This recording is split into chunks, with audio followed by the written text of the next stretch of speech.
Como é que chamava o mar que eu falei no encontro passado? Mare Nostrum, é nosso mar. Então o Mediterrâneo era todo deles.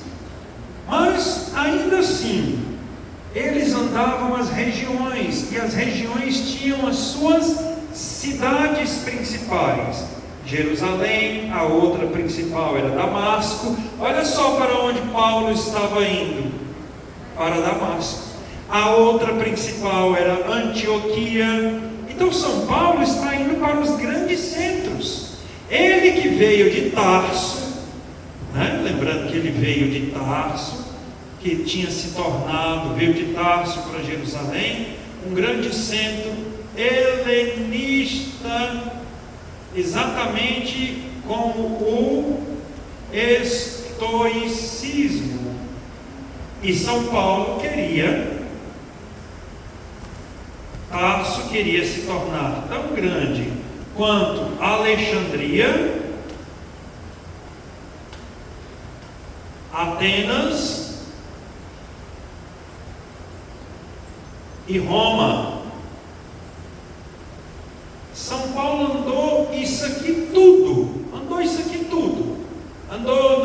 viajou e voltava, foi apedrejado e voltava, passou aqui pela ilha de Chipre, voltava, pegava diversos caminhos, porque ele visitava, chegava nos lugares onde já tinha uma igreja fundada, ou então ele fundava comunidades.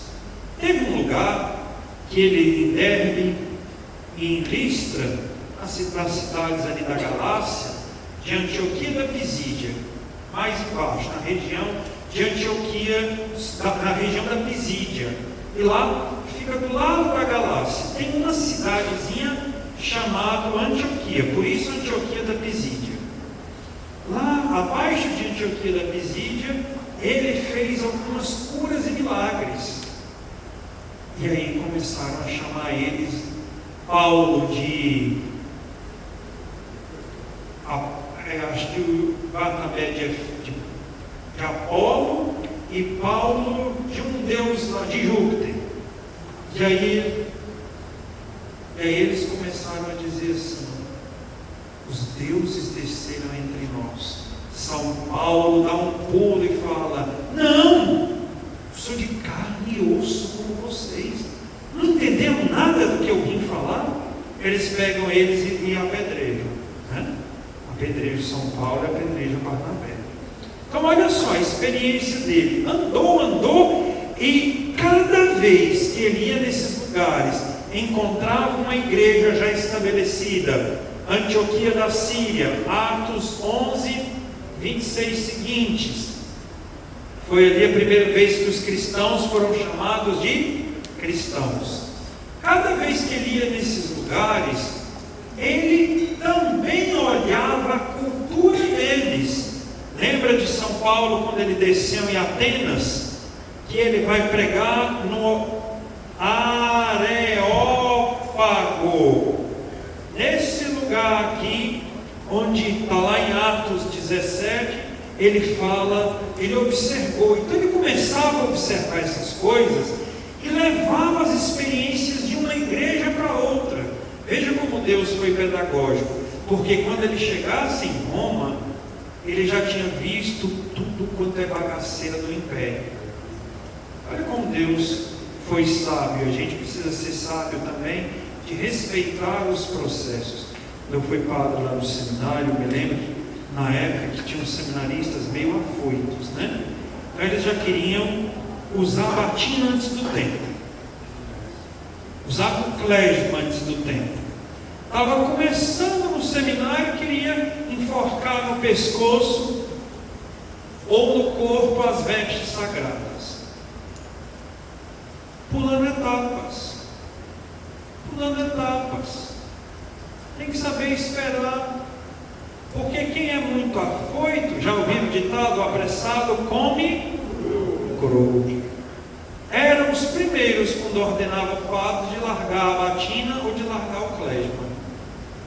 Por quê? Porque pulou etapa. A gente precisa ter maturidade para cada tempo da nossa formação, da nossa caminhada.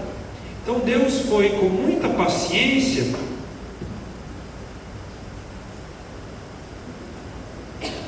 formando Paulo nessas viagens que ele fazia pelo mundo, e ele ia vendo as coisas erradas que tinha nas comunidades.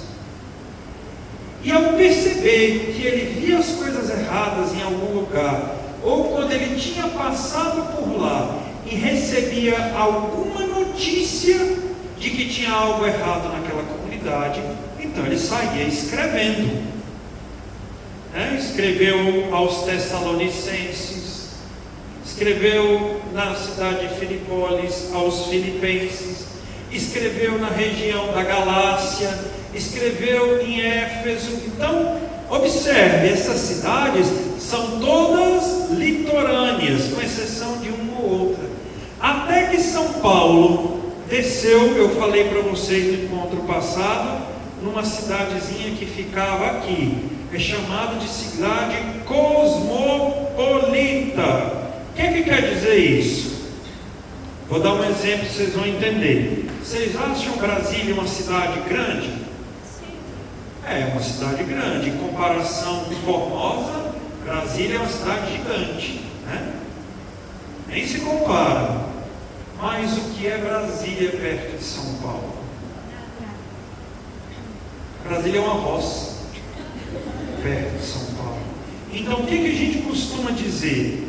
Você sai aqui andando em Brasília, quem veio lá do interiorzinho, como meus pais vieram, lá de Cabeceiras do Goiás, quem veio dessas regiões aí e vão chegando aqui, chega em Brasília e fala assim: nossa, que cidade grande, né? Que tem prédio. Se vai em São Paulo, a boca cai. E aí começa a achar os costumes de Brasília diferentes. Essa foi a experiência de São Paulo. Agora vocês imaginam sair lá de Buriti de Minas para chegar em São Paulo.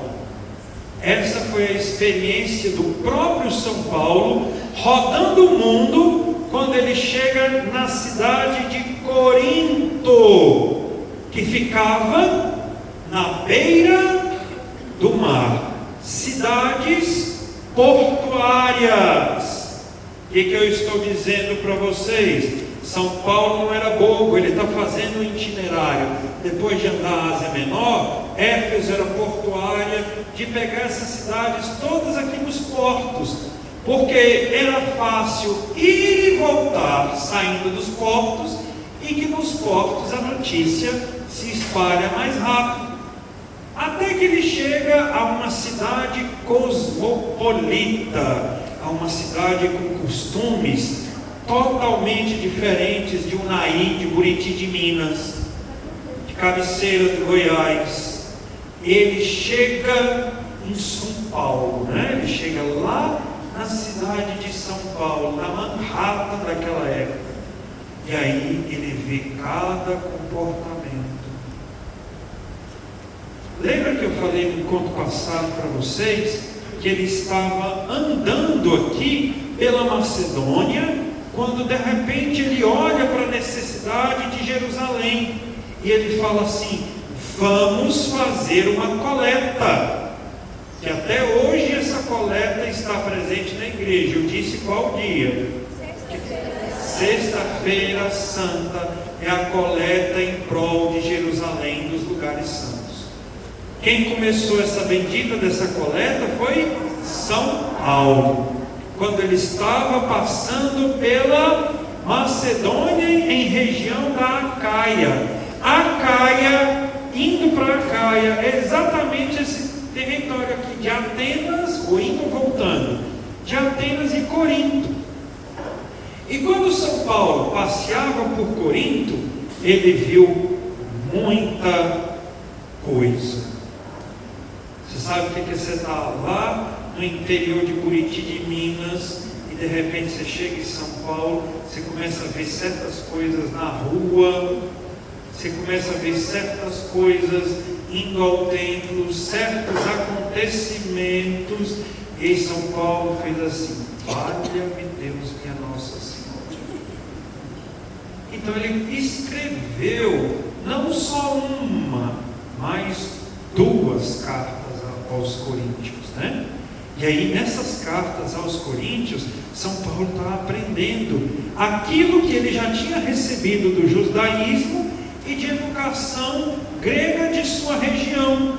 Ele está vendo que o povo destas regiões, principalmente da cidade de Corinto, cidade grega cosmopolita, aberta, está vivendo só na catrevagem, né? Só na sem vergonhice. E aí ele começa a pesar a mão. Ele começa a ver relações incestuosas de mãe e filho. Ele começa tudo, nada disso era novidade na cidade de Roma, mas Deus foi preparando. Ele começa a ver uma série de relações contra a natureza aqui no império todo, mas de modo especial aqui na cidade de Corinto. Uma série de baixezas relacionadas à sexualidade, que ele fica assim, meu Deus do céu. E aí ele fala de um certo espírito carnal. No encontro passado eu falei para vocês do homem o quê? Do homem que se guiava pela razão. Como é que é esse homem? E o máximo que ele chega é o quê? Aos ditames da razão. Ele não consegue entender a profundidade do espírito. Como é que era esse homem que eu expliquei para vocês aqui, que São Paulo chamava? Homem psíquico. É isso que São Paulo está falando. É aquele que se deixou guiar pelos ditames da razão, mas que ultrapassa a razão. É como se fosse muito parecido hoje com um cientista sem fé, o homem psíquico. Mas ele também começa a descrever o homem carnal. Ele está vendo essas coisas nas comunidades que ele fundou ou que ele visitou. E aí ele começa a dizer o que é o homem carnal. E aí vão aparecendo aquelas famosas mensagens de São Paulo: buscai as coisas do alto, porque o que é daqui de baixo, ai, ai, ai, ui, ui, ui, já dizia Silvio Santos, as coisas daqui de baixo.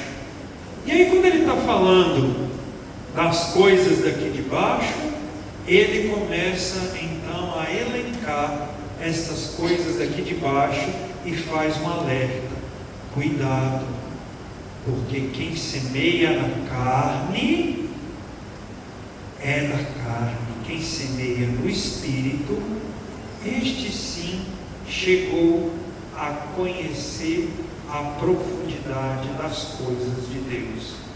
Ele vai dizer que é bom semear no espírito, porque só o espírito faz o homem, o ser humano, compreender as grandezas de Deus.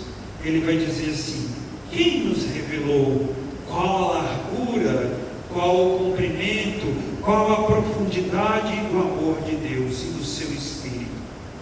Então ele está aos poucos ensinando e aprendendo que é preciso sair do homem carnal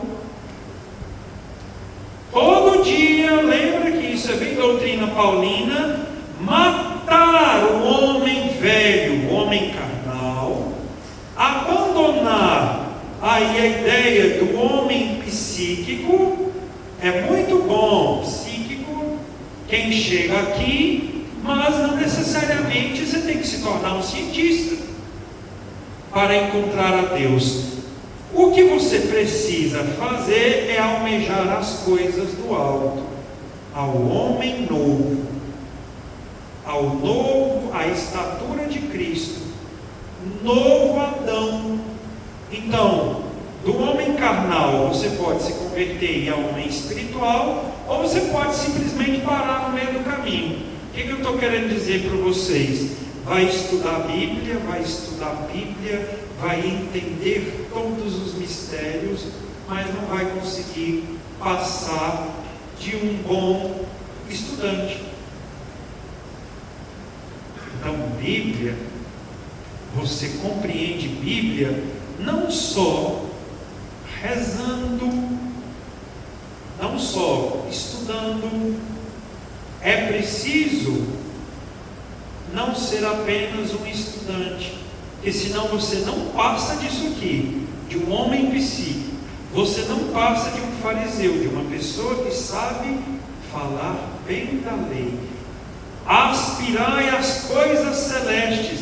Então o chamado de São Paulo é isso aqui, ultrapassar, sair da carne, ultrapassar o mero conhecimento, porque já disse São Paulo, o conhecimento ele faz inchar, sair do homem psíquico e chegar à estatura de Cristo.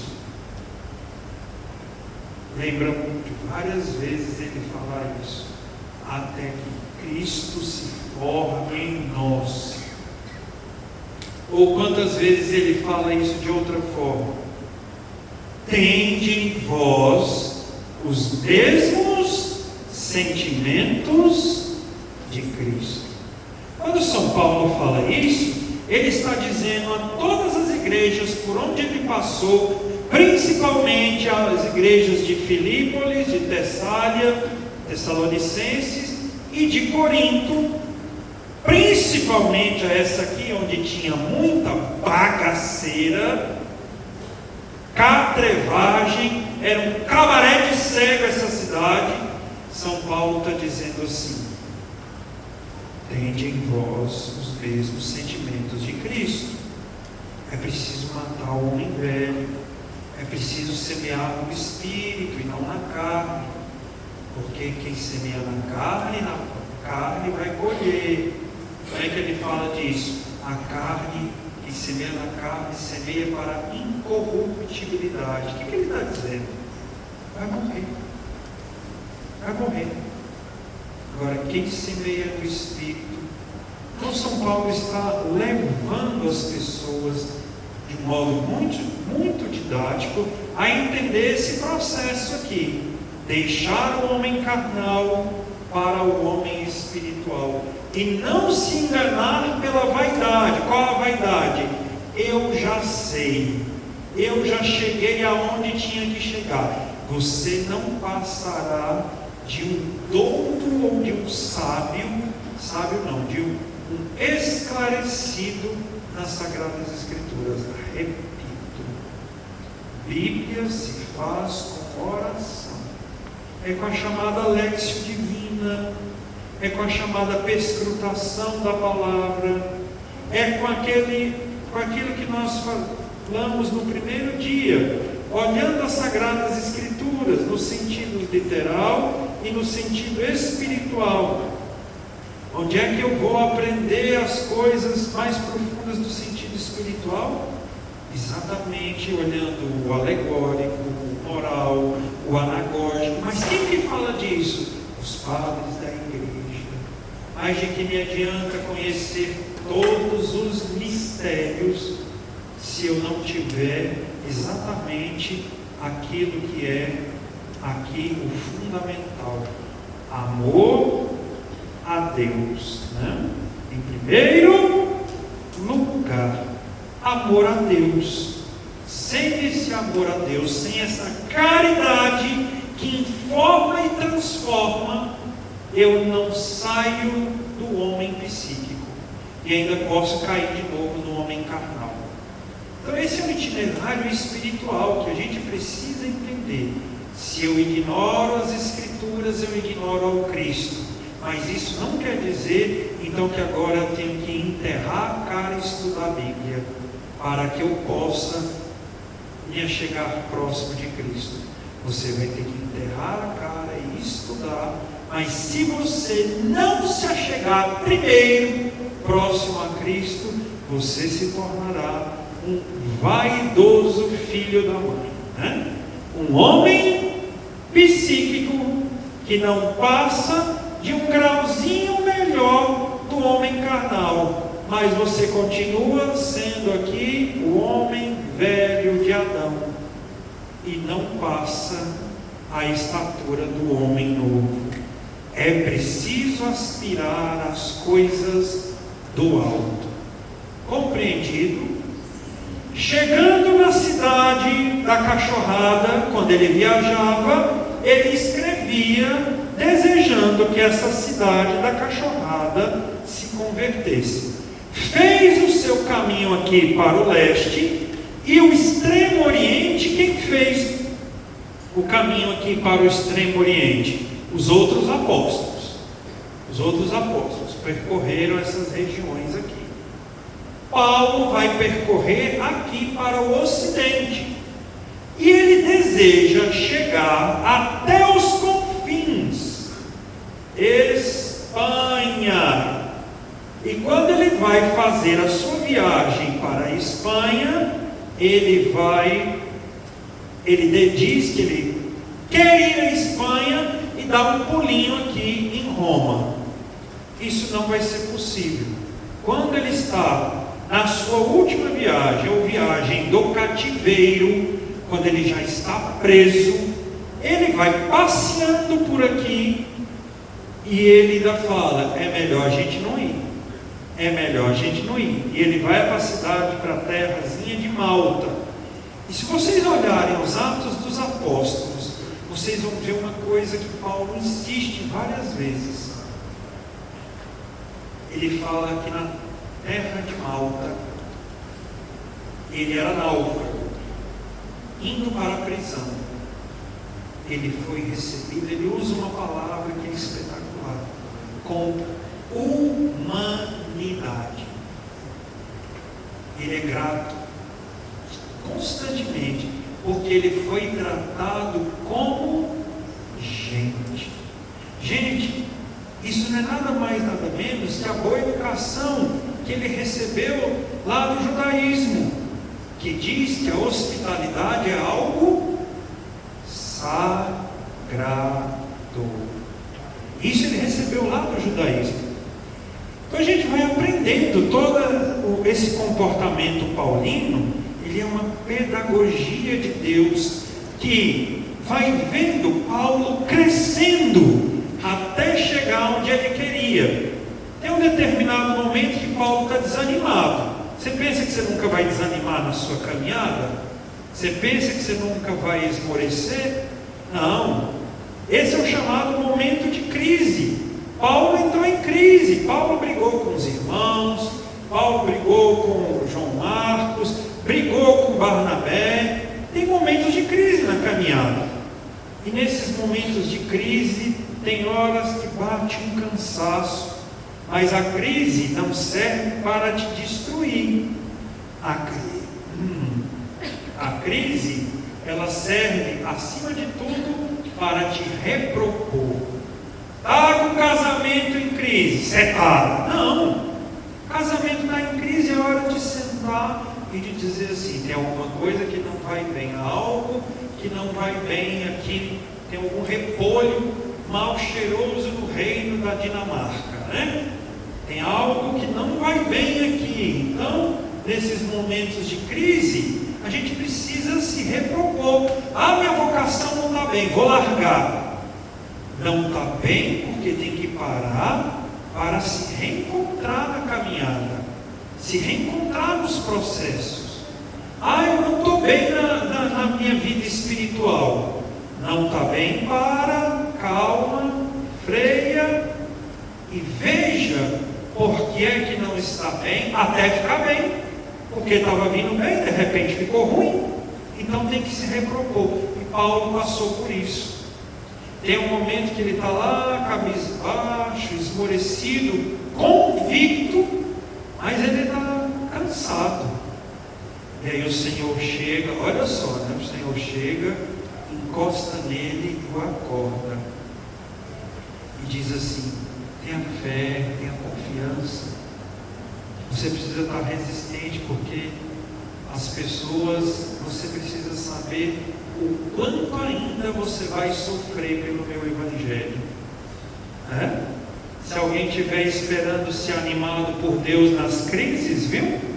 Saiba que Ele vai lhe animar assim. Ele vai lhe animar assim. Mas calma, ainda vem mais, né? Ainda vem mais. E Paulo foi tocado por Deus e preenchido do Espírito Santo. Então, fiz aqui um apanhado geral de muito do que precisava ser dito e muito do que já tinha sido falado. Aí eu falei para vocês que ele desejava muito escrever aos romanos, visitar aos romanos. E enquanto ele está lá preparando sua visita, ele escreve a sua cartinha àquela que está em Roma. E quando ele escreve a sua cartinha àquela que está em Roma, eu vou precisar de 3 pessoas que fiquem alternando comigo aqui na frente. Vai ser as 3. Pronto. As 4. Pode ser as 4. Todo mundo com Bíblia, que fique alternando aí a leitura para os outros. Vai ser mais eficiente assim. Vou deixar ligado o microfone.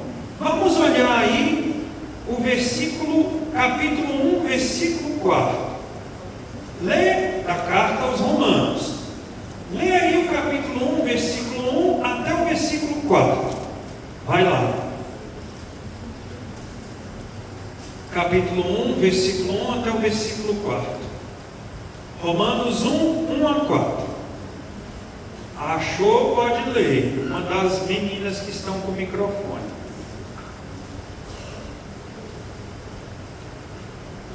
Ah não, mas ele está de microfone, pode ser sentado mesmo, né? Eu ficar de pé era só para...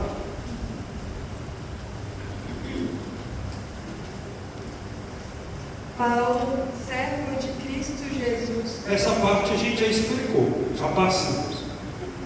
Vai.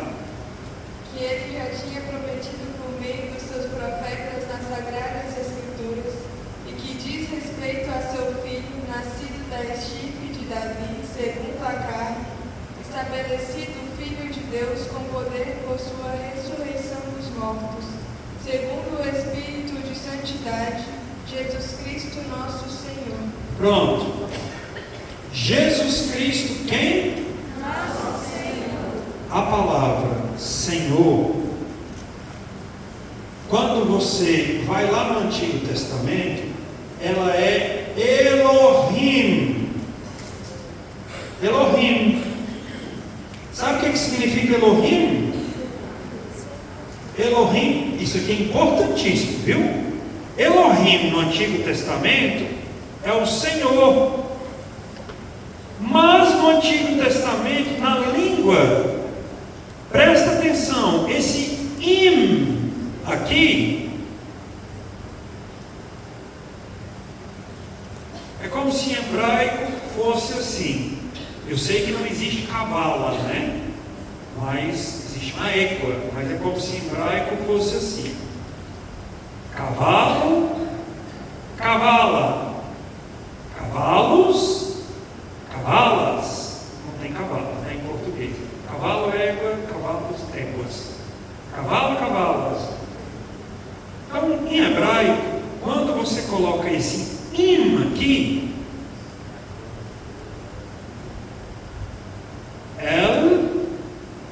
Elohim, isso aqui é plural.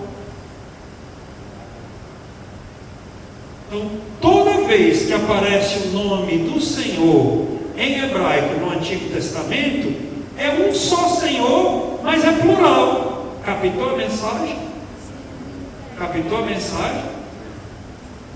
Um só, mas mais de um. Pode ser também um plural majestático. E daí? Ele é Deus, ele é majestade mesmo. Então, plural. Plural para referir-se a alguém no singular. Vejam só que grande mistério. Então, El Shaddai. Olha aqui, El Shaddai. o Senhor das estepes, El, singular, mas tem outra coisa aqui na frente, Shaddai, El Elyon, mas quando é para falar de Senhor, plural, para referir-se a um só. Tem outro nome no Antigo Testamento para falar do Senhor, que escreve assim, de modo impronunciável. Isso aqui não dá para pronunciar. Yod, He, Vav, He. Tentaram pronunciar colocando umas vocalizações aqui embaixo, mas isso aqui não dá para pronunciar.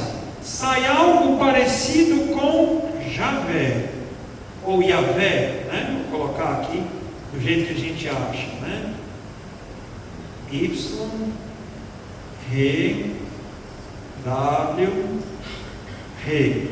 Sai algo parecido com isso aqui que vocalizado, fica Yavé ou Javé, ou já as novas traduções da CNBB já trazem o outro nome que me falhou a memória agora, é Yavé, Yahô ou Yahu.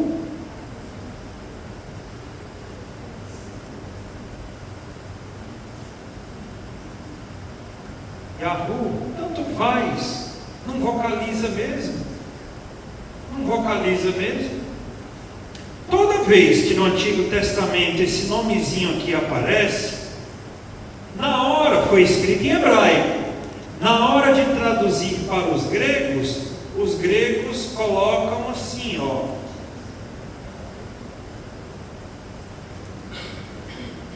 O que significa isso aí?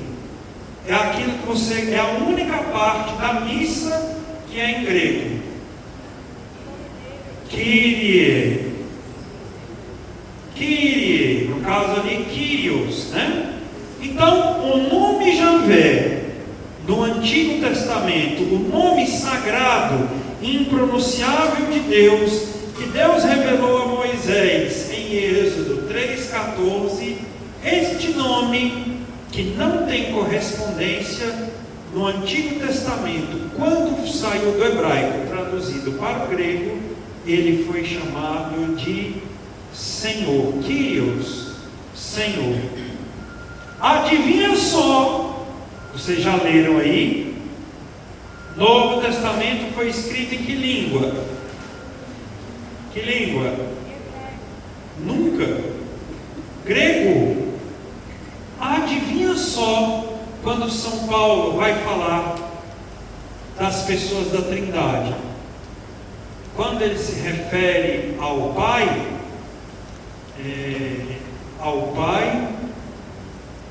ele chama o Pai, Patros, né? Quando ele fala da pessoa de Deus Pai, ele chama o Pai de quem? De nosso Senhor. Olha São Paulo usando aqui o mesmo título em Jesus, o Pai de nosso Senhor Jesus Cristo. Ele usa para Jesus a palavrinha Kyrios, que no Antigo Testamento é usado apenas para Deus Pai. No Antigo Testamento, Kyrios é só para Deus Pai.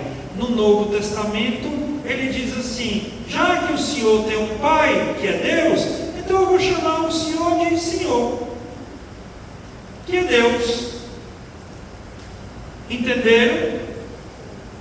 Então, por isso que está aí a carta abrindo, ele dizendo ao Cristo Senhor nosso, Cristo Senhor nosso, ao nosso Kyrios.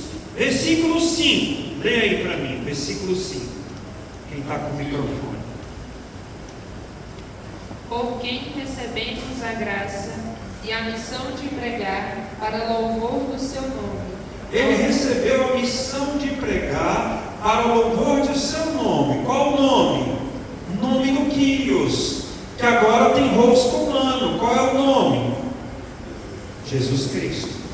Então Deus, que um dia revelou o seu nome, que não significa nada mais além do que ele já é. O que significa o nome de Deus? Eu sou o quê? Agora o eu sou ganhou nome.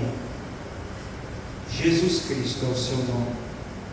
Por isso que ao nome de Jesus Cristo, ao nome de Deus revelado na face humana, se dobre todo o joelho dos céus, na terra e nos abismos. Ok? Versículo 5. A gente falava, ela leu aqui, por quem recebemos graça, não pela lei. Olha só, São Paulo alfinetando. Recebemos pela graça, não pela lei. Ele não fala não pela lei, porque ele vai falar, mas não é a hora. Então ele está falando de graça. Por quem recebemos a graça e a missão de pregar. Nós já vimos aquela desenheira todinha no mapa, Atos 9, tudo isso eu já expliquei nos outros encontros. A todos, aí nós vamos ver aí, ainda no versículo 5, continua lá. Para o louvor do seu nome, a obediência da fé entre todas as nações. Aos gentios, entre todas as nações, aos gentios, aos pagãos, mas ele está escrevendo aos romanos, que são gentios, que são pagãos. Então presta atenção aqui. Quando São Paulo fala para os outros, o resto do mundo, na maioria das vezes, ele os divide em judeus e gregos. Quem são os gregos? Os pagãos. Não quer dizer que grego aqui é quem nasceu na Grécia. Mas quando ele fala aos romanos, ele divide gregos, são os pagãos, bem instruídos, olha só. E ele divide em bárbaros. São os pagãos com pouca instrução. Lê lá os versículos 14 e 15 de Romanos 1. Versículos 14 e 15. Pois eu me sinto devedor a gregos e a bárbaros, a sábios e a ignorantes. Daí, Gregos, sábios, bárbaros, ignorantes. Né? Continua agora lendo o versículo 6. das quais fazeis parte também vós, chamados de Jesus Cristo. A salvação também é para vós, chamados de Jesus Cristo.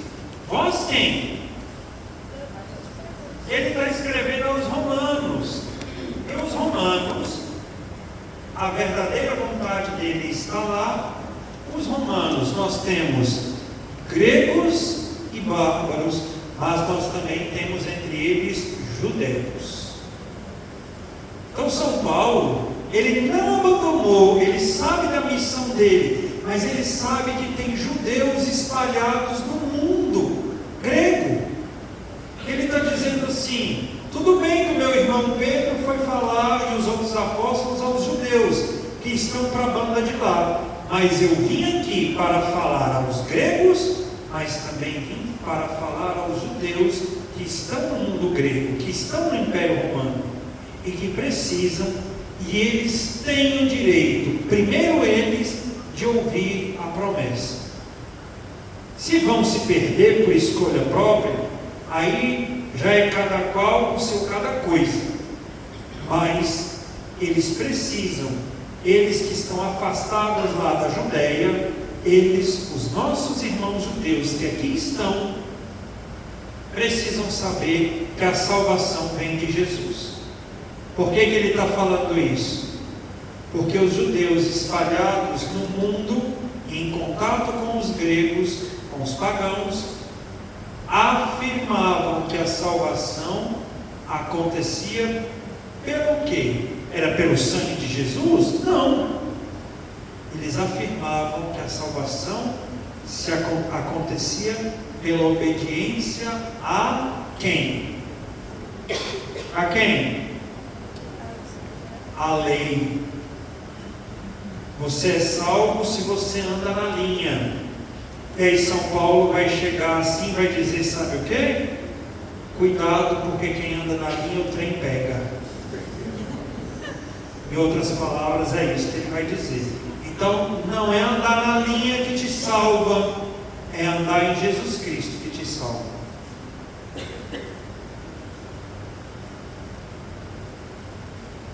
Minha ajudante pode apagar ali. Cadê minha ajudante, por favor?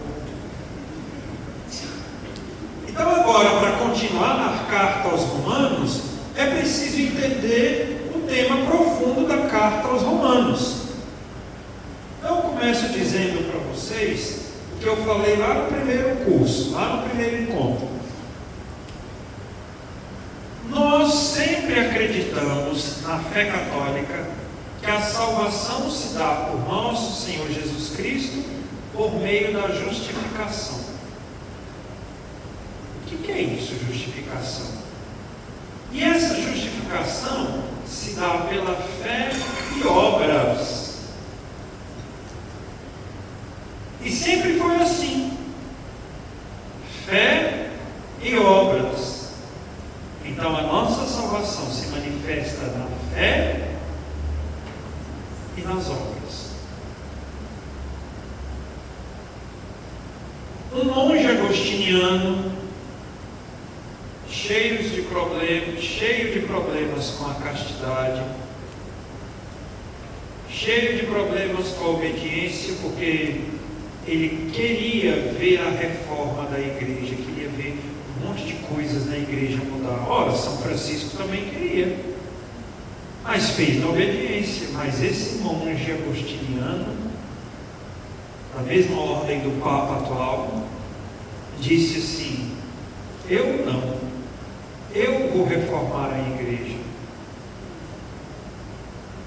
Mal sabe ele sabia porque ele estudava e foi estudar em Roma, bem sabia ele, que o concílio que foi terminado exatamente ali em agosto, o concílio de Latrão IV, tinha determinado que se fizesse urgentemente uma reforma da igreja. Mas esse monge agostiniano disse assim: a igreja determinou, mas quem vai fazer sou eu, porque ela nunca faz. Então eu vou lá, na porta do castelo principal da minha cidade, da cidade onde eu estou, de Wittenberg. Ele colocou as suas 95 teses. E ao colocar as suas 95 teses, ele escreveu lá: a igreja tem que mudar nisso, a igreja tem que mudar naquilo, a igreja não sei o quê, essa fé aqui está errada, isso aqui está errado, isso ali está errado, né? E isso foi só engrossando. Ele colocou isso grudado na parede, na porta do castelo da sua cidade, no dia 31 de outubro. Faço aniversário desse dia.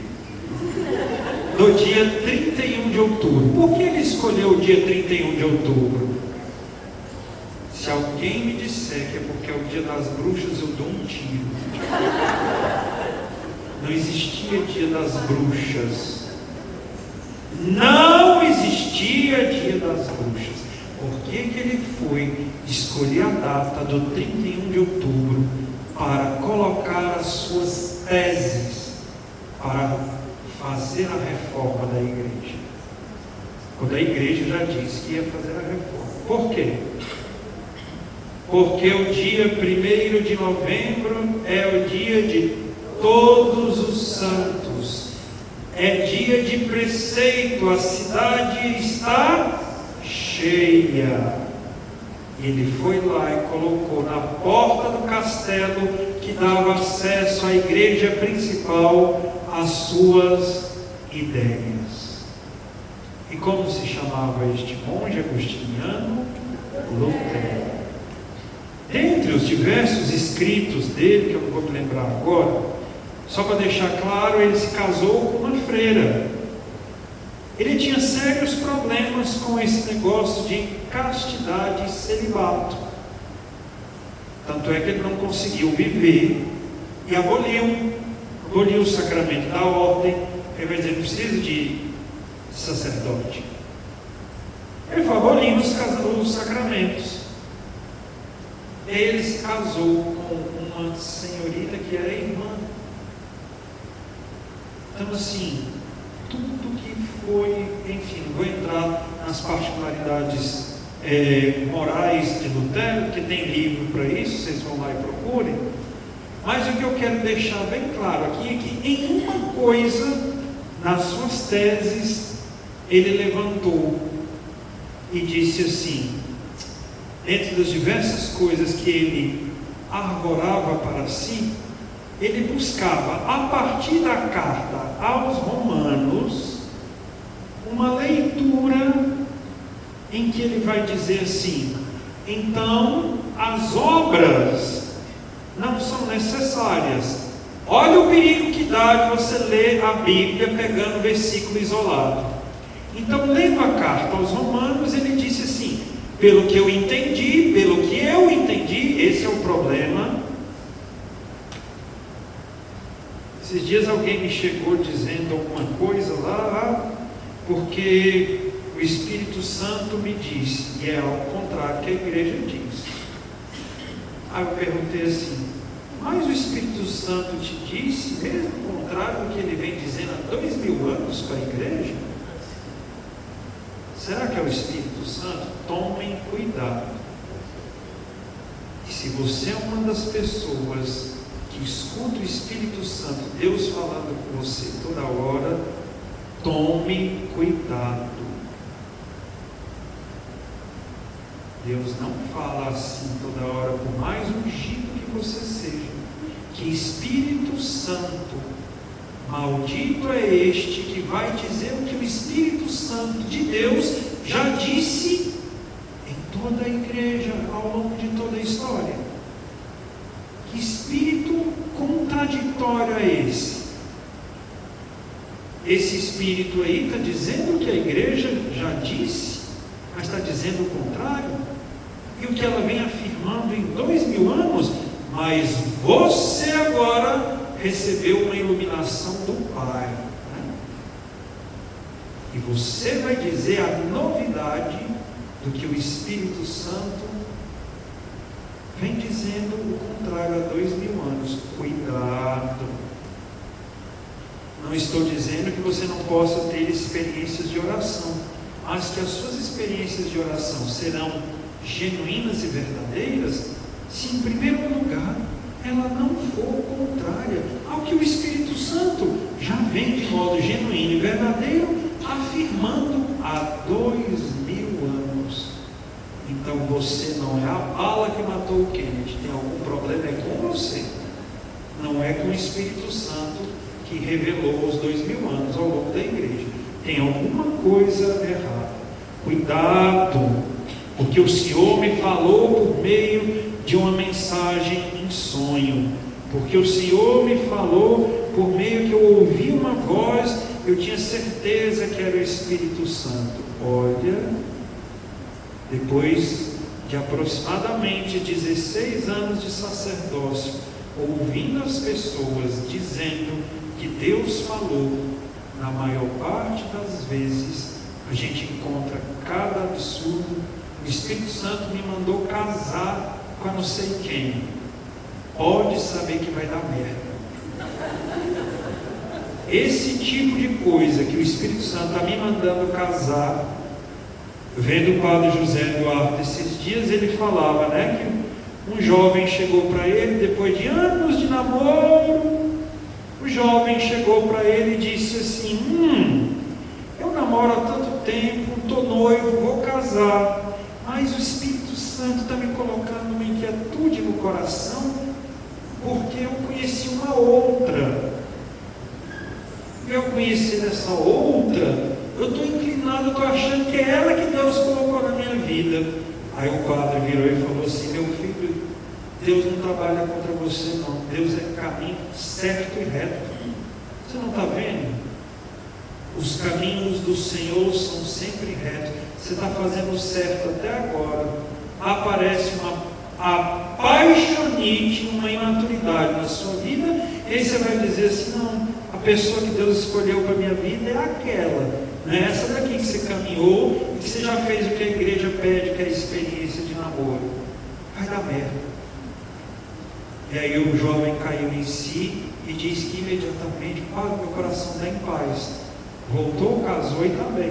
Olha só essas loucuras, né? Então, algumas loucuras dessas que a pessoa se acha no direito de fazer a interpretação das coisas de Deus sozinhas, é que, interpretando erroneamente o que São Paulo ensina na carta aos Romanos, nosso amiguinho chegou aqui e disse assim: não, eu não preciso de obras, eu preciso de só fé, sola fides.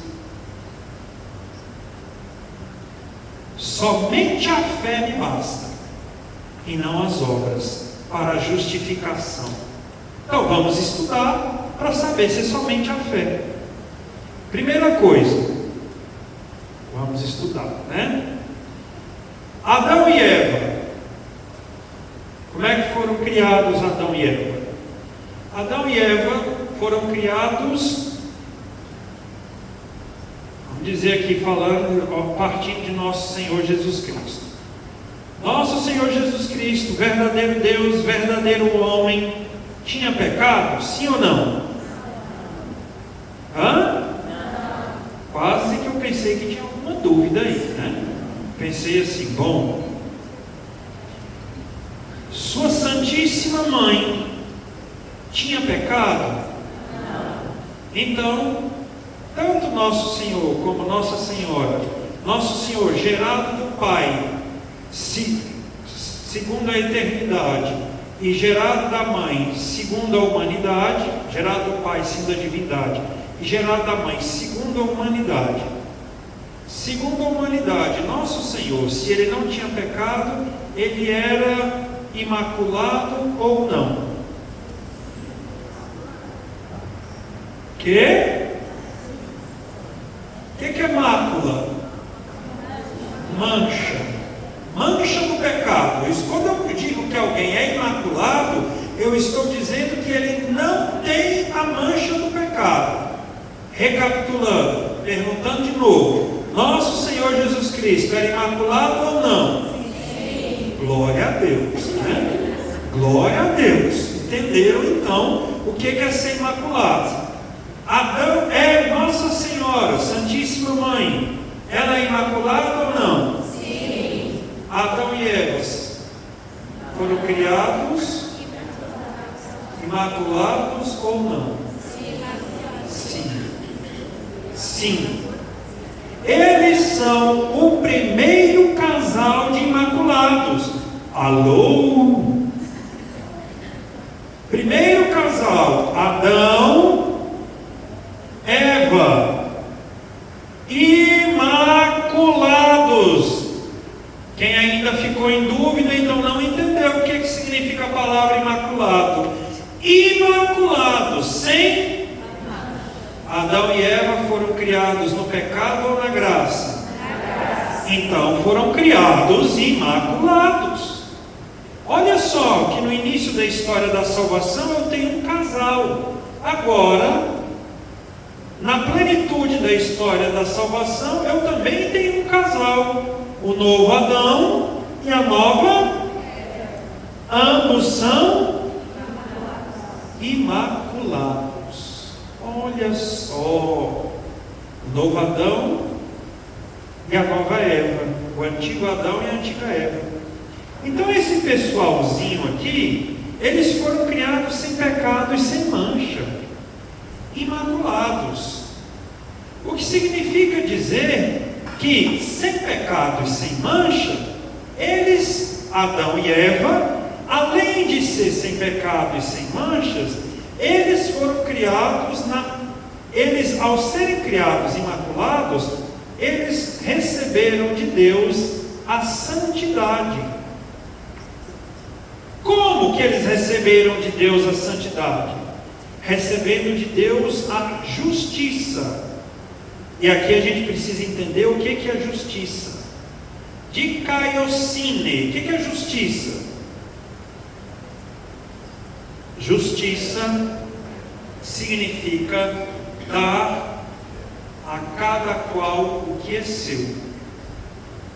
Então isso é justiça. Dar a cada um o que é seu.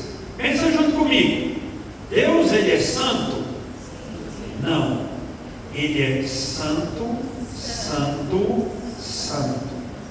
É assim que Ele é descrito lá em Isaías. Ele não é só santo. Ele é santo, santo, santo. Foi escrito em hebraico. Hebraico não tem superlativo para falar santíssimo. Então você diz santo, santo, santo. Deus é santíssimo. Se Ele é o santo, santo, santo, Deus, né? Santo, santo, santo. É assim que a gente diz toda a missa. Santo, santo, santo. Se Deus, Trindade perfeita, é santo, santo, santo, os homens, o ser humano, ele, para dar a Deus o que é devido, ele foi criado num estado de justiça e santidade. Original, é assim que o catecismo chama. Deus é quem dá a vida ao homem. E como é que Deus, santo, santo, santo, dá a vida ao homem? Graça. Gente, graça é isso. Graça santificante. É Deus fazer o homem participar da vida dele. É isso que significa santidade. Então o santo, santo, santo te faz santo. O santo, santo, santo criou Adão e Eva, fazendo com que eles participassem da vida dele, recebendo a graça santificante. Aquele que é santo, santo, santo, fez o homem e a mulher santo. Como? Comunicando a eles a graça santificante. O que é essa graça santificante?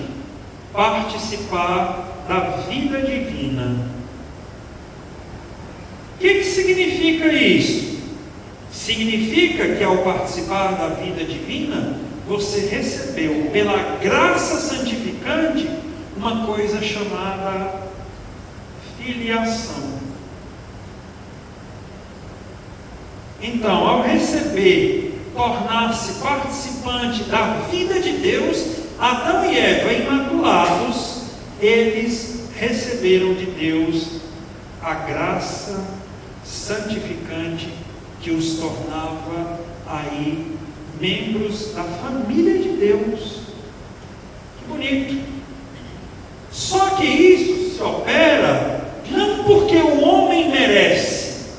O que Adão e Eva fez na fila do pão para ter direito a ser santo? Nada. Então, como é que eles alcançaram essa santidade e justiça original? Dando a Deus o que era devido, mas não porque eles fizeram algo. Deus fez por eles. O nome disso se chama justiça de Deus. Claro, mas Adão e Eva não eram imaculados, não eram santos, não eram santos. Então, o que Deus poderia fazer a mais por eles? Lá vem, né? Adão e Eva, criaturas, criados sem pecado, já estavam salvos?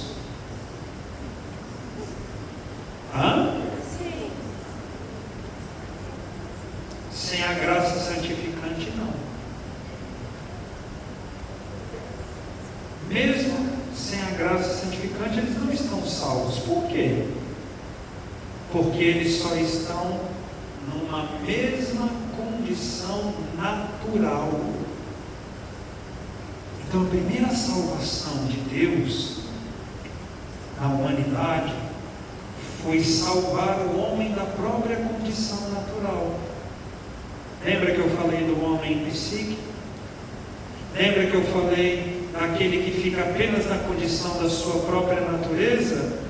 Então o que Deus pega e faz com a natureza humana? Eu não te criei apenas para ser homem, eu te criei para estar junto comigo. O nome disso se chama graça santificante. O que Deus está fazendo com o homem? Ele está tirando o homem da sua condição de criatura natural e ele está elevando o homem a uma vida o quê? Se eu vou participar da vida de Deus, a vida de Deus é natural para mim? Ela é o quê? Sobrenatural. A vida de Deus está acima da minha natureza. Então eu estou chamado às coisas celestes e não às coisas terrestres. Então a primeira justiça de Deus foi a salvação de Adão, imaculado da sua condição natural. Então o primeiro que justifica, que salva pela justiça de Deus, é Deus que salva o homem, sem o homem ter feito nada, sem mérito. O mérito é todo de Deus, portanto o homem é salvo de graça. E essa graça não é simplesmente uma graça de quem não pagou nada. O homem é salvo sem mérito, mas por justiça de Deus. E o nome deste favor de graça se chama graça santificante. Isso é justiça. Está lindo, não está? Que cenário de perfeição. Só que Adão e Eva aprenderam com um outro que está fora disso daqui. Eles tinham a voz de Deus ensinando tudo certinho. Deus diz assim: vocês podem tudo, mas não são Deus. Então, poder tudo não significa que vocês são o dono de tudo. Por isso tem uma árvorezinha aqui chamada conhecimento do bem e do mal. Portanto, bem e mal significa que Deus é o juiz supremo do bem e do mal.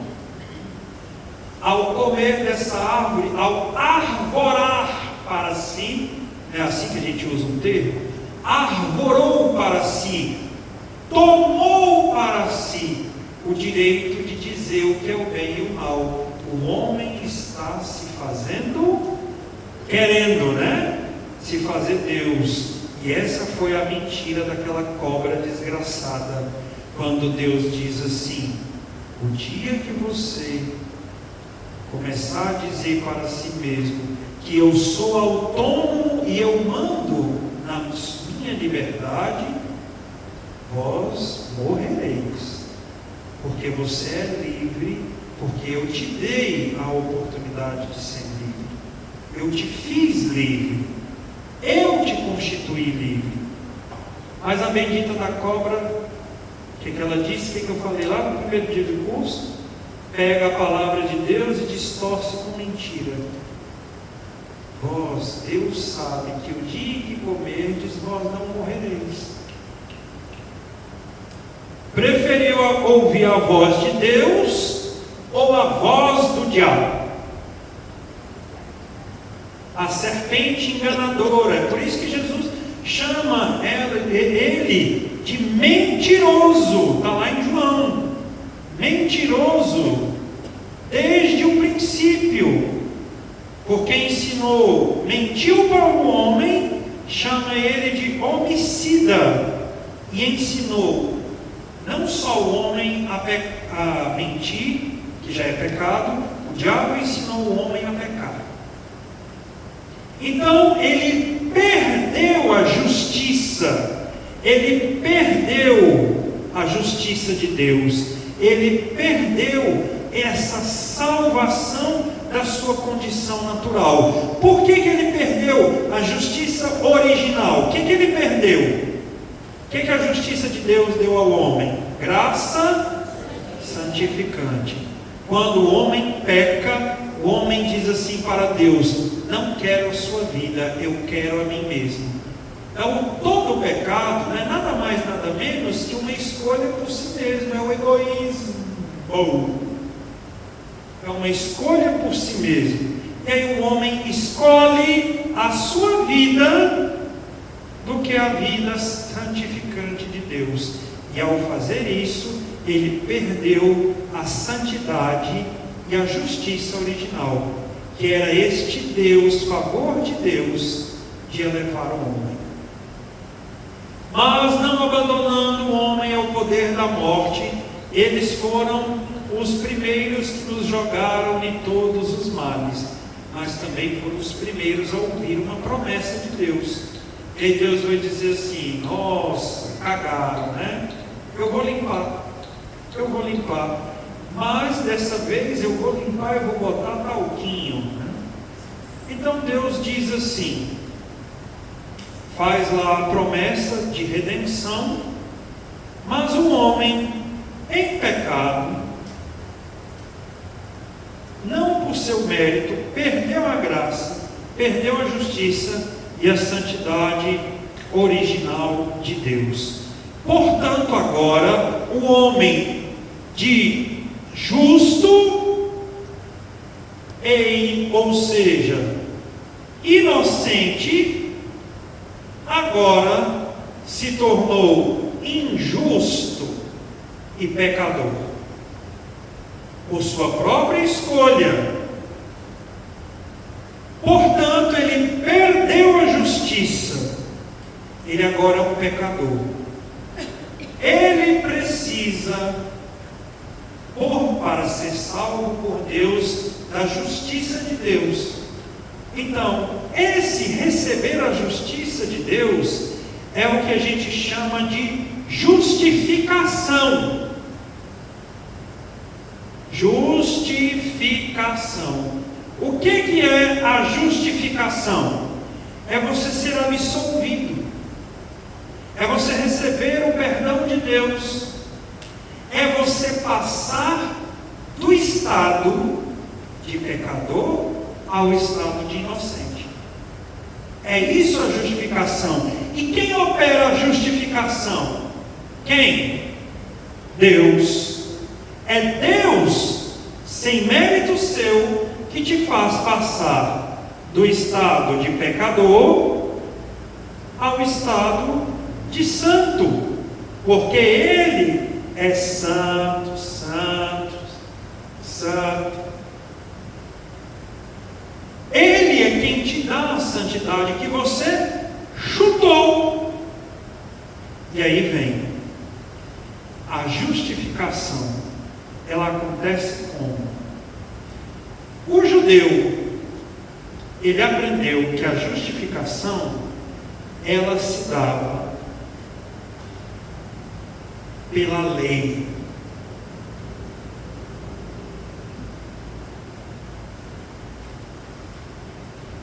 O judeu vai dizer o seguinte: se você fizer tudo direitinho e andar na linha,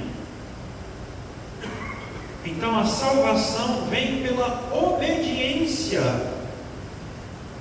à lei. Basta você pegar aquele monte de mandamentos e ser obediente ao extremo. Aí São Paulo vai dizer: isso é impossível, porque todo mundo é fraco e não tem como cumprir todos os mandamentos, porque uma hora você peca. Então a lei te torna justificado. Então o que a lei faz com você? Ela esfrega na sua cara que você não deu conta. A lei passa na sua cara assim: você é um maldito. porque não conseguiu cumprir a obediência da lei. O que o ensinamento judaico está dizendo? Você é um Adão que não cumpriu o único mandamento. O judeu tem 613 mitzvot, mandamentos. Deus só tinha dado um para Adão. Olha só. E ele não conseguiu cumprir um. E se tornou maldito. Então São Paulo vai dizer: é isso que a lei faz. A lei te torna maldito, porque você não vai dar conta. Você não vai dar conta. Então, Adão e Eva, que eram justos, ao passar pelo pecado, experimentaram a morte. Deus não quer abandonar-nos ao poder da morte, apesar de sermos pecadores. E o que significa ser pecadores? Pecado, ele te colocou no estado de graça ou de desgraça? Tirou de você a graça e te colocou num estado de injustiça. Porque o que é justiça? Dar a cada um o que é devido. E a injustiça do pecado nega a Deus. Então Adão e Eva, daqueles que tinham a Deus, passaram pelo pecado a negar a Deus e caíram em desgraça. Vai entrar Deus, que vai pegar o pecador e não quer abandonar ele ao poder da morte, e quer fazer com que o pecador volte à santidade. Não vai ser mais a original, porque a original Adão e Eva, original é a de Adão e Eva. Quer voltar, fazer o homem voltar à vida na graça. E esse retorno se dá pelo arrependimento. O catecismo fala que a primeira ação do Espírito Santo no coração do homem é a conversão, é o arrependimento. A gente fala aí dos dons do Espírito, né? 7 dons, fala 7, mas São Paulo fala que o Espírito Santo, ele tem a multiforme graça de Deus, são mais de 7. Fala 7 por causa de uma leitura lá do Antigo Testamento que atribuía os dons a Salomão. Mas o Espírito tem mais de 7 dons, e o primeiro deles a operar no homem é o arrependimento. Então esse processo de ter abandonado a Deus e de voltar para Deus é também obra do Espírito e de quem se abriu à graça. O judeu acreditava que essa justificação, esse sair do pecado e voltar à graça com Deus pelo arrependimento, essa absolvição, esse perdão, essa justificação acontecia por quem praticasse as obras da lei. E aí São Paulo vai dar o pulo. Ele vai dizer assim: por quem pratica e obedece à lei, obediência à lei. Então, o fariseu lá vai dizer que o que salva é a obediência à lei. São Paulo vai entrar, depois de ter experimentado. Lembra que eu ensinei para vocês que ele estudou no centro da escola da lei, e que ele viu que a lei não adiantou de papavina nenhuma? Então São Paulo, ele vai entendendo, e no contato com as pessoas, que a lei não salva, porque a lei é para o judeu e o gentio. E como é que está o cara que nunca viu a lei? Está jogado para as traças por Deus? Está abandonado, esquecido por Deus? E aí ele vai dizer assim: não é a lei que salva. Não é a lei que salva.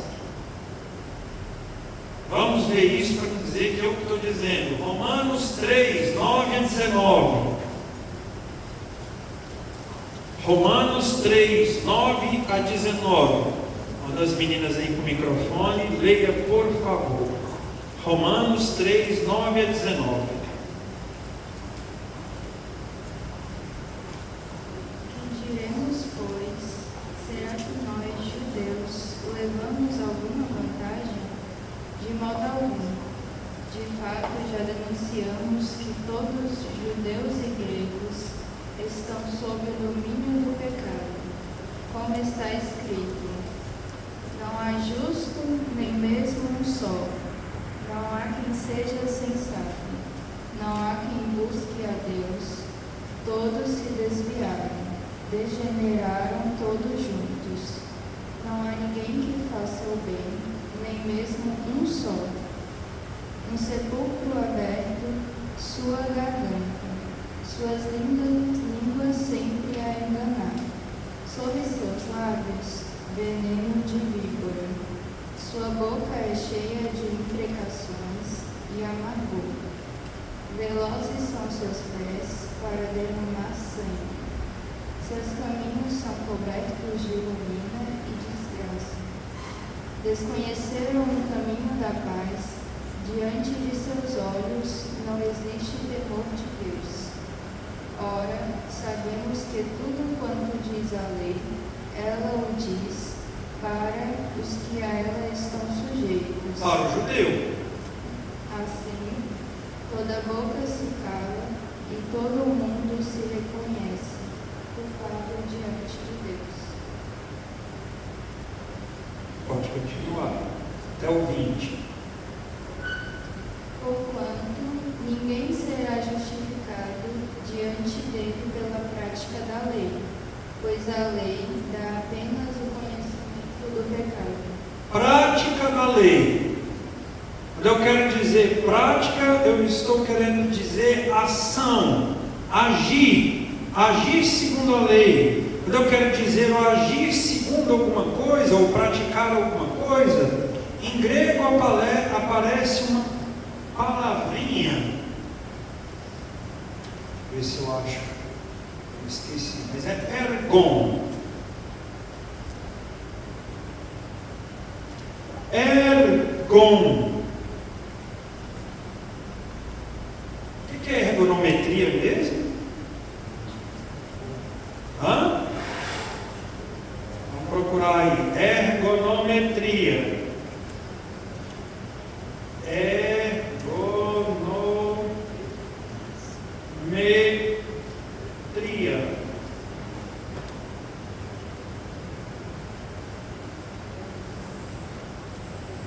Ciência que estuda a relação entre o trabalho e os seres humanos, visando a utilização, segurança e conforto.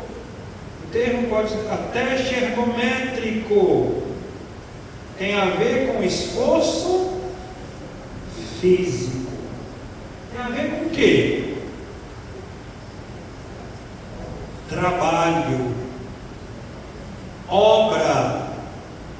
Então a gente está vendo aí no versículo 20 que ninguém é salvo pela obra da lei. Todos pecaram. Não importa a condição. Foi o que São Paulo falou do 9 ao 19. Todos pecaram. Todos estão com veneno mortal em si. Claro, excetuando Jesus e Nossa Senhora. A nova Eva e o novo Adão. Aqui ele está falando dos filhos de Adão. Todos pecaram, porém, ninguém vai se salvar pela lei. Aí ele solta esse versículo 20. A prática da lei não salva ninguém. E aí ele vai dar a receita do que salva. Romanos 3, 28.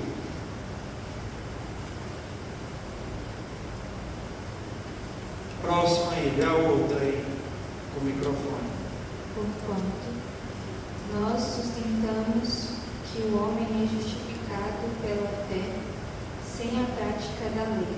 O homem é justificado, passa do estado de pecador a estado de santidade, sem o quê? Sem o quê? Sem a prática de quem? da lei. Então o homem é santificado sem a prática da lei. Se o homem é santificado sem a prática da lei, então quem é que salva o homem? Aí nós vamos ver quem é que salva o homem. Vocês vão encontrar isso ainda aqui. Vamos lá. Quem é que salva o homem? É o homem que se salva ou Deus que salva? Então quem salva o homem é a justiça de Deus. Mas quem é que vai realizar a justiça de Deus? É a lei? Porque realizar a justiça de Deus é justificação. E a lei? Não é a lei. Então quem é que salva? A justiça de Deus é o que vai salvar o homem. E quem é que opera a justiça de Deus na vida do homem? São Paulo vai dizer que a justiça de Deus na vida do homem, essa é a obra de Jesus Cristo. É isso daqui que salva. E qual foi a obra de Jesus Cristo? Salvar o homem derramando o seu sangue na cruz. Somos salvos pela fé na justiça de Deus. É isso que São Paulo está dizendo, que o que justifica o homem não é a fé na lei, mas é a fé em Cristo. Porque a lei não salva ninguém, mas Cristo salva. E o que é fé? Fé é fidelidade, é tomar posse do que você não vê. Quando você acredita em Jesus Cristo, quando você tem fé em Jesus Cristo, quando você toma posse de Jesus Cristo em sua vida, você está dizendo que a justiça dele, a obra dele, a obra de Cristo, o seu sangue derramado na cruz, quando você toma posse disso pela fé, então São Paulo está dizendo, é isso que justifica. Vamos conferir? Romanos 5, versículo 9. A outra aí. Forte, para fora, mostre que tem pulmões e que você gritará forte a palavra de Deus, anunciando às criancinhas da catequese do lugar onde você vai servir. Bem forte. Romanos 5, versículo 9. Quanto mais, então, agora justificados pelo seu sangue, seremos por ele salvos da ira. Então, quem é que justifica? A lei ou o sangue de Cristo? Significa que nós somos justificados não pela prática da lei, mas pela obra, pelo trabalho, pelo agir de Cristo, que foi o derramamento do seu sangue. Uau! Justificados por seu sangue, provar da cruz é provar da justiça de Deus. Agora, de novo, sem o mérito, sem o homem ter mérito, Deus faz com que o homem seja absolvido. Qual foi a justiça dele?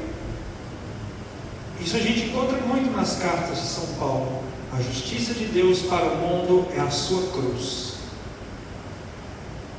Romanos 5, 17 e 18.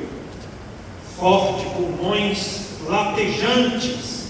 Romanos 5, 17 e 18. Se com efeito, pela falta de um só a morte imperou através deste único homem. Se pela falta de um só, se pela injustiça de Adão, continua.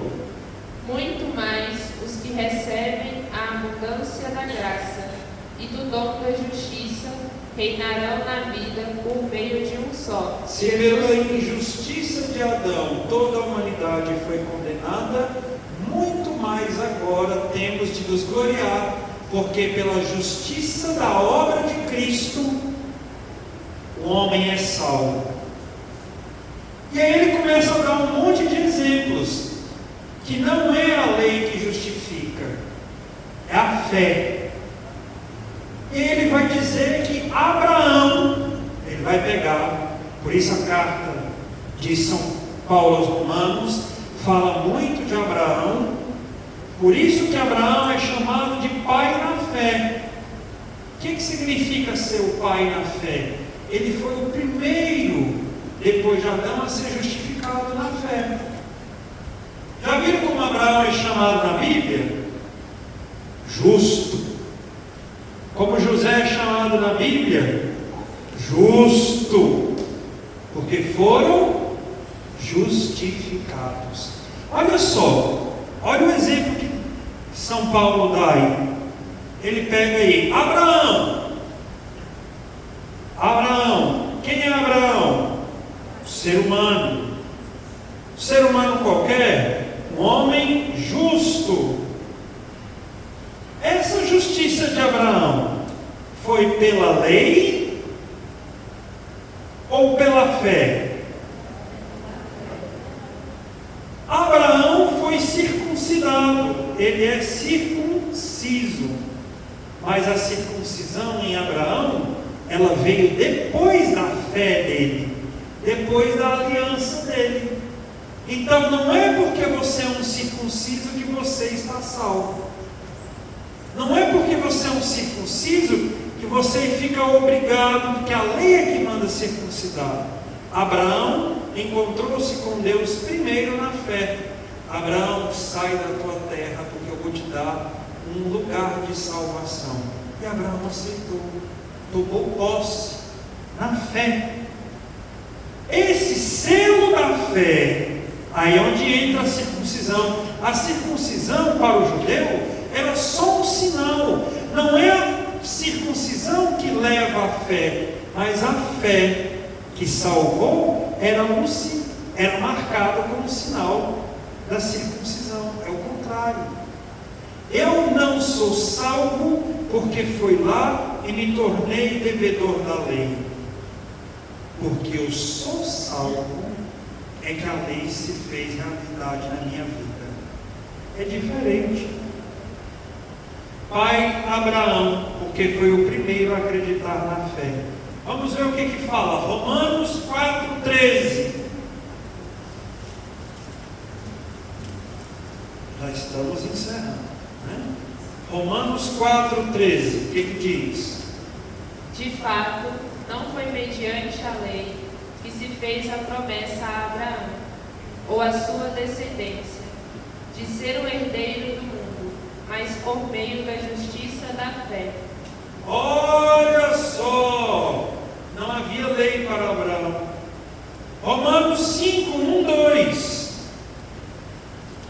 Tendo sido, pois, justificados pela fé, estamos em paz com Deus, por nosso Senhor Jesus Cristo. Então a justificação se dá pela lei ou pela fé? E Lutero falava isso. Mas a igreja também sempre falou isso. Que o homem é justificado pela fé. Só pela fé? Não, é aí o erro de Lutero. Que Lutero falava que era só pela fé. E aí é que nós vamos encontrar que não é só pela fé. É pela fé e obras. Mas São Paulo fala disso? Claro que sim. Porque a todo instante, quando ele fala que o homem não é salvo pelas práticas da lei, a palavra ergon é traduzida por obras. Que o homem não é salvo pelas obras da lei. Da lei. Mas ele é salvo pela obra de Cristo. Então, de repente, a nossa fé católica tem um texto de São Tiago, no capítulo 2, que vai dizer assim: fé e obras. Mostra-me a tua fé sem as obras, que eu mostrarei a minha fé pelas obras. Porque a fé sem obras, ela é... Então quem tem razão? Paulo ou Tiago? Lutero ou a Igreja Católica? Paulo quando são interpretados corretamente, tem razão. Paulo, aos Romanos, quando ele é interpretado ao pé da letra, ele ensina que é só pela fé. Aí que está o problema de isolar versículos.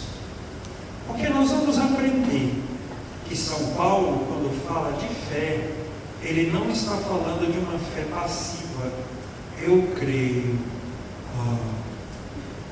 Ele fala de fé ativa.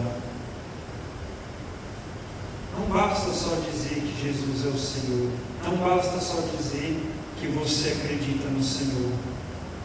É preciso que esse dizer que você acredita no Senhor não seja uma fé passiva. São Paulo vai falar de uma fé ativa. E o que é uma fé ativa? Gálatas, pega aí Gálatas 5, 4 a 6. Gálatas 5, 4 a 6. Que aqui a gente vai começar a entender o que é fé para Paulo. Eu não posso pegar só um versículo de Paulo. Eu tenho que pegar aonde ele fala de fé. Gálatas 5, 4 a 6. Já que o justo é justificado pela fé, então eu tenho que entender o que Paulo entende por fé. Gálatas 5, 4 a 6. Pode ler. Rompestes com Cristo, vós que buscais a justiça na lei. Rompestes com Cristo, vós que buscais a justiça na lei.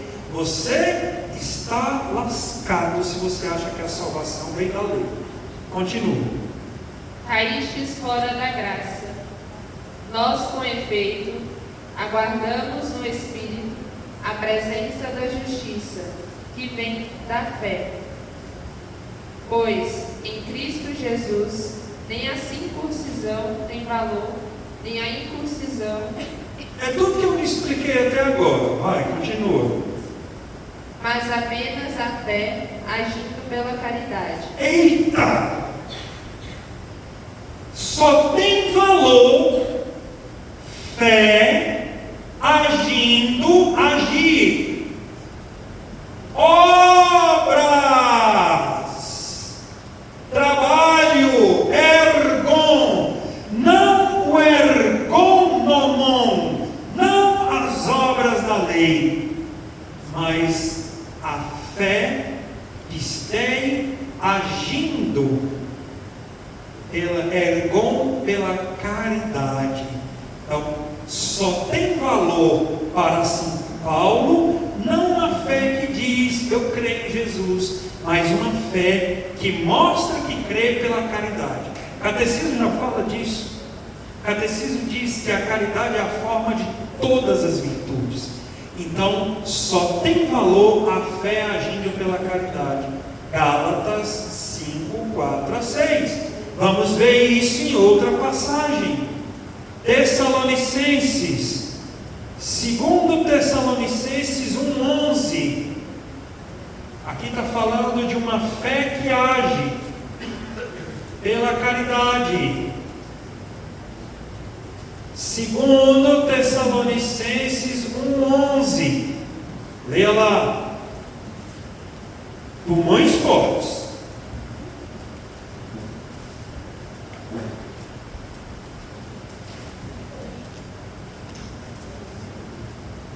Por isso, não cessamos de orar por vós, para que o nosso Deus vos torne dignos de sua vocação, e que por seu poder faça realizar todo o bem desejado, e torne ativa a vossa fé.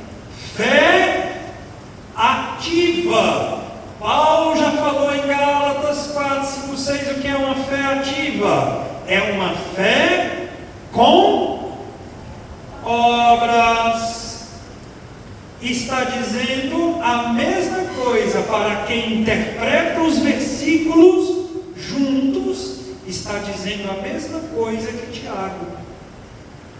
Pega lá, São Tiago, capítulo 2, versículo 18.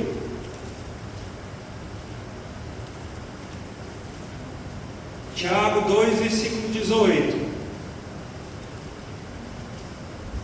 Rapidinho. De fato, alguém poderá objetar: tu tens a fé e eu tenho as obras. Mostra-me a tua fé sem as obras, e eu te mostrarei a fé pelas minhas obras. Então a gente tem que saber o que é fé e obras. Obras em São Paulo tem as obras da lei. Vocês vão encontrar também as obras da carne, principalmente quando ele escreve a quem? A cidade da catrevagem. Quando ele escreve aos Coríntios, ele fala quais são as obras da carne. Quando ele escreve aos Gálatas, aos Filipenses, ele fala quais são as obras da carne. Ele fala que o que não salva é as obras da lei, mas o que salva, o que justifica é a obra de Cristo. E a obra de Cristo, que é a sua cruz, pede uma adesão de fé. Não uma fé passiva, mas uma fé ativa. E a gente já viu o que é uma fé ativa. Está lá em Gálatas, o que é uma fé ativa. Está em Tessalonicenses, o que é uma fé ativa. Então, a doutrina protestante que diz que só a fé salva é pegar a Bíblia e ficar ao pé da letra em um versículo. Porque não é só a fé que salva. A doutrina católica do Concílio de Trento diz que a justificação acontece pelo batismo, é o que São Paulo vai falar em Romanos 6, através da fé. Mas a gente já sabe que é uma fé com caridade. Por isso o Concílio de Trento, rebatendo o que um monge agostiniano dissera, Lutero, que é só a fé, vai dizer assim: não é só a fé não, meu querido. A fé é a raiz da justificação, está lá em Trento. Mas uma árvore não vive só de raiz, ela frutifica. Então a justificação, a salvação se dá pela justificação, perdão dos pecados no batismo, pela fé em Jesus Cristo, e se desdobra nas obras, fé e obras.